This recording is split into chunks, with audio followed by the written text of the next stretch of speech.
Bismillah. Innal hamdalillah nahmaduhu wa nasta'inuhu wa nastaghfiruh wa na'udzu billahi min syururi anfusina wa min sayyiati a'malina may yahdihillahu fala mudhillalah wa may yudlil fala hadiyalah wa asyhadu an la ilaha illallah wahdahu la syarikalah wa asyhadu anna Muhammadan abduhu wa rasuluh amma ba'd. Alhamdulillah fi hadzal yaum yaumul thulatsa lailah arbi'a lailah as-sabi'ah min syahril muharram 1445.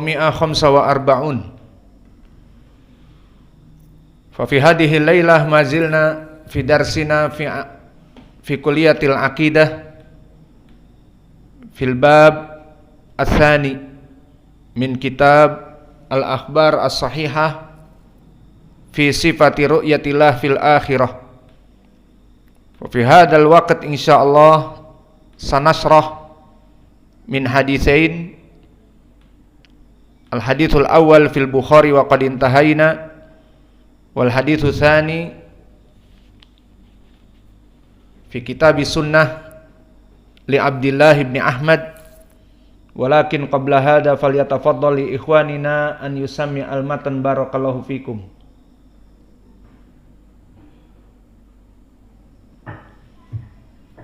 Bismillah, qala al-muallif hafizahullah. الباب الثاني المسلمون يرون ربهم في الآخرة بالعين. قال الإمام البخاري رحمه الله حدثنا يوسف بن موسى قال حدثنا عاصم بن يوسف اليربوعي قال حدثنا أبو شهاب عن إسماعيل بن أبي خالد عن قيس بن أبي حازم عن جرير بن عبد الله رضي الله عنه قال قال النبي صلى الله عليه وسلم إنكم سترون ربكم عيانا. عندك يا أخي Abu Shihab masmu. Hafidhal matan wala ta'rif. Abdur Rabbuh Ibnu Nafi'. Taib, ijlis.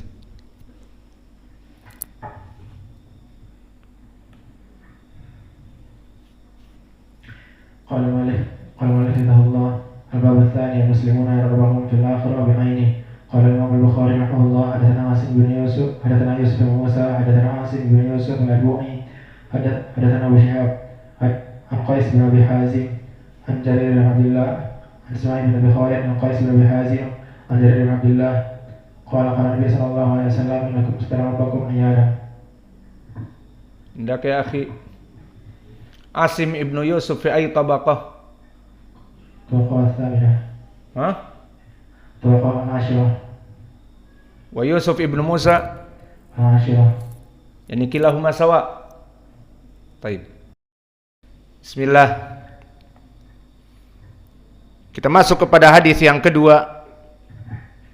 Maka di hadis yang kedua qala Abdullah ibnu Ahmad ibn Hanbal rahimahullah fi sunnah haddatsani Muhammad ibn Abdullah Ar-Ruziyu amba'ana Ma'mar ibn Sulaimana haddatsani abi an Aslam al-Ijliyi an Abi Mirayah an Abi Musa wa kana yu'allimuhum min sunnatihim qala fabaina yuhaddithuhum id sakhasat absarahum qala ma askhasa absarakum anni qalu al-qamar qala fa kaifa idza ra'aitumullah azza wa jal jahratan.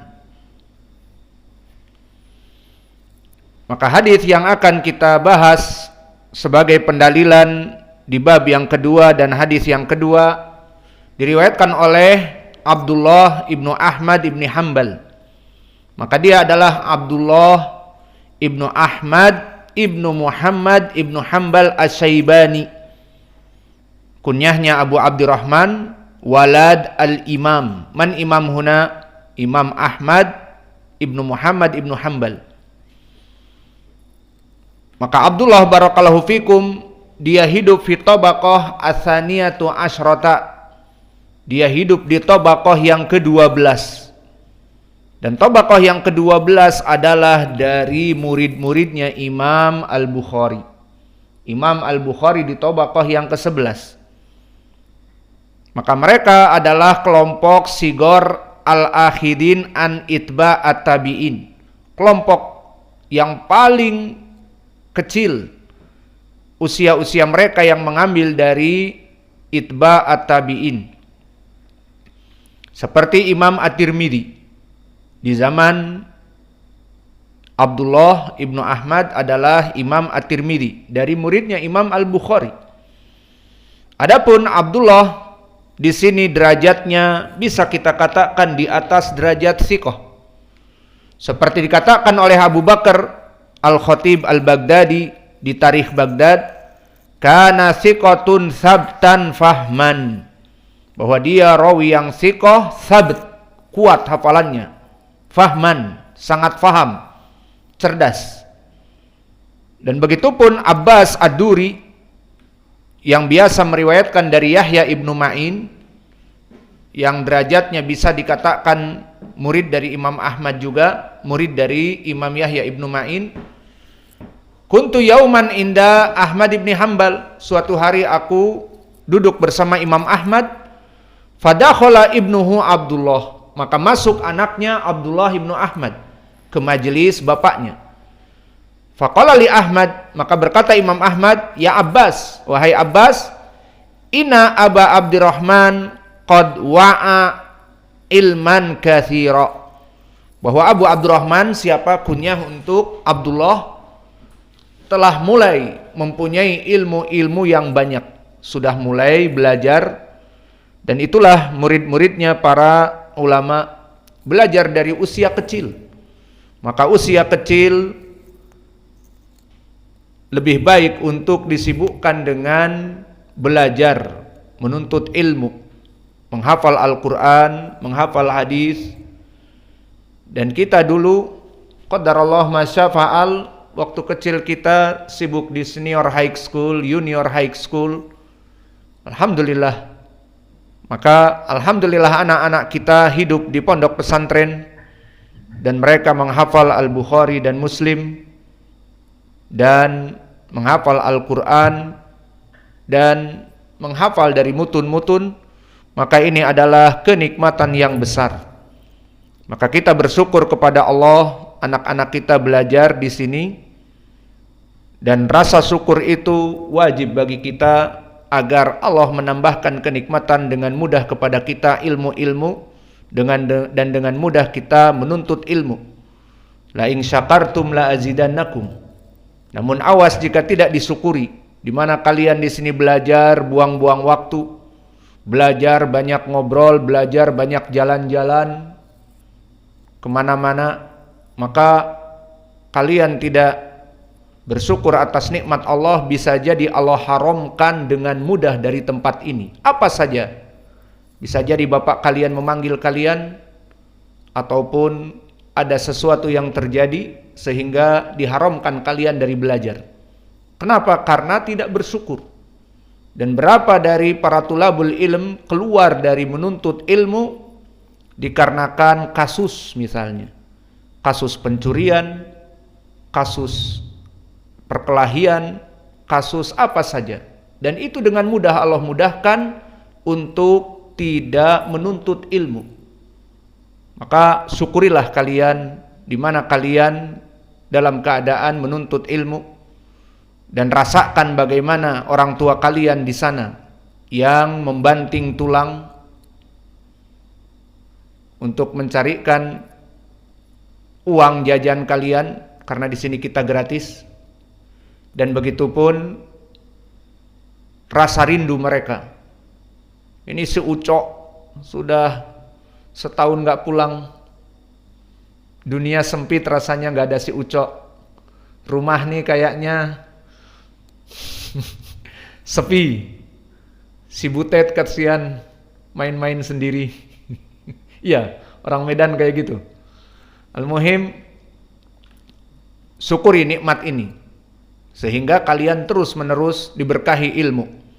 Jika kalian tidak mensyukuri nikmat ini, foya-foya waktu, tidak peduli dengan aturan yang ada, nanti kalian akan dimudahkan oleh Allah untuk keluar dari sini dengan berbagai cara mudah.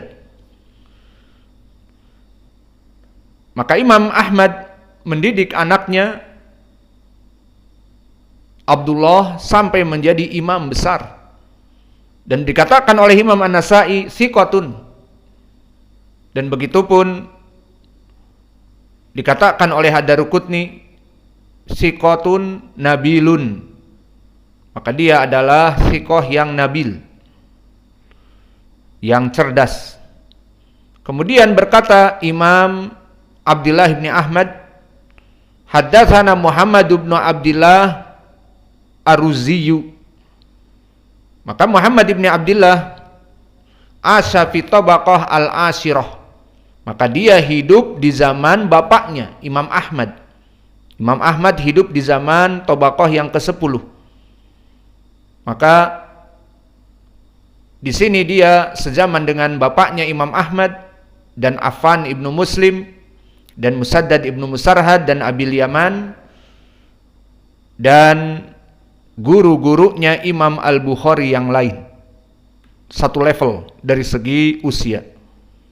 Maka masuk kepada Yusuf ibnu Musa Al-Qattan yang tadi disebutkan di matan, dan Al-Yarbu'i, semuanya di tabaqah yang ke-10.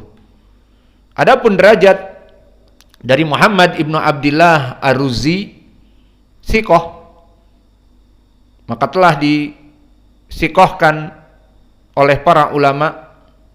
Berkata Al-Hasan ibnu Sufyan, haddatsana Muhammad ibnu Abdullah Al-Arzi bi Baghdad thiqatun ma'mun, maka dikatakan dia thiqatun ma'mun. Namun dikatakan oleh yang lain seperti Yaqub ibnu Syaibah, kana syaikhon saduqon, bahwa dia adalah rawi yang pas-pasan. Maka berkata Saleh ibnu Muhammad Al-Asadi thiqah, dan berkata Abul Abbas ibnu Uqdah dari Abdullah ibni Ahmad ibni Hambal, kana thiqah, maka Abdullah mentautsik dia, maka dia adalah rawi yang thiqah.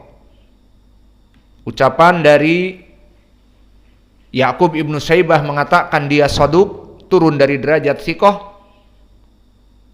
Namun Muhammad ibni Abdullah Al-Arzi mengangkatnya kepada derajat imam thiqatun ma'mun, maka yang rajih tidak turun dia dari derajat thiqah kepada saduq, tetapi turun dari derajat imam kepada thiqah. Wallahu a'lam. Maka yang paling kuat pentausikannya dari Abdullah ibnu Ahmad bin Hambal, dikatakan dia thiqah. Kemudian meriwayatkan dari Mu'tamir ibnu Sulaiman, dan Mu'tamir ibnu Sulaiman dia adalah Mu'tamir ibnu Sulaiman ibnu Tarkhan At-Taimi Al-Basri. Dan Mu'tamir ibnu Sulaiman asa fi tabaqah at-tasi'ah, dia hidup di tabaqah yang ke-9. Dan tabaqah yang ke-9 adalah dari kelompok itba'u tabi'i yang shogir,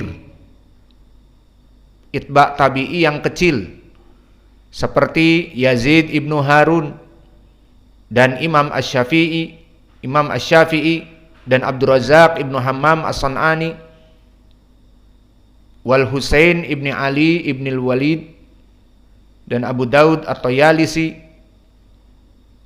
wa Rawh ibnu Ubadah, wa Dhahhak ibnu